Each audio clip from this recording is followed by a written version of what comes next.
દક્ષિણ પૂર્વ મેક્સિકોના એક બારમાં રવિવારે ફાયરિંગ થવાની ઘટના બનવા પામી હતી, જેમાં 6 લોકોના મોત નીપજ્યા હતા અને 5 લોકો ઇજાગ્રસ્ત થયા હતા.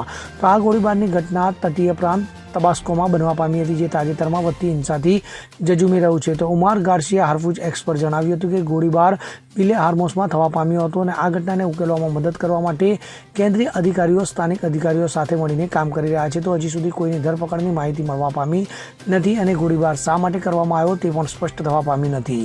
તો મળતી માહિતી મુજબ તાજેતરમાં બંદૂકધારીઓએ મધ્યમાં મેક્સિકોના ક્વેરેટારો શહેરમાં એક બારમાં 10 લોકોની હત્યા કરી હતી. તો ક્વેરેટારોના જાહેર સુરક્ષા વિભાગના વડા જુઆન લુઇસ ફ્રેસ્કાના જણાવ્યા અનુસાર હુમલાખોરોએ શહેરના ઐતિહાસિક જિલ્લામાં લોસ કેન્ટારિટોસ બારની અંદર ગોળીબાર શરૂ કર્યો હતો. તો આ ઘટના બાદ એક શંકાસ્પદને કસ્ટડીમાં લેવામાં આવ્યો હતો અને હુમલામાં વપરાયેલ વાહનને અવાવરૂ જગ્યાએ ત્યજી દેવામાં આવ્યું હતું અને આગ ચાંપીમાં દેવામાં આવ્યું હોવાનું ફ્રેસ્કાએ જણાવ્યું હતું. Bureau report CN24 news. હવે જુઓ દેશ દુનિયાની તમામ ખબરો તમારી આંગળીના ટેરવે. ઉઠાવો મોબાઈલ અને Google Play Store પરથી ડાઉનલોડ કરો અમારી CN24 ન્યૂઝ મોબાઈલ એપ.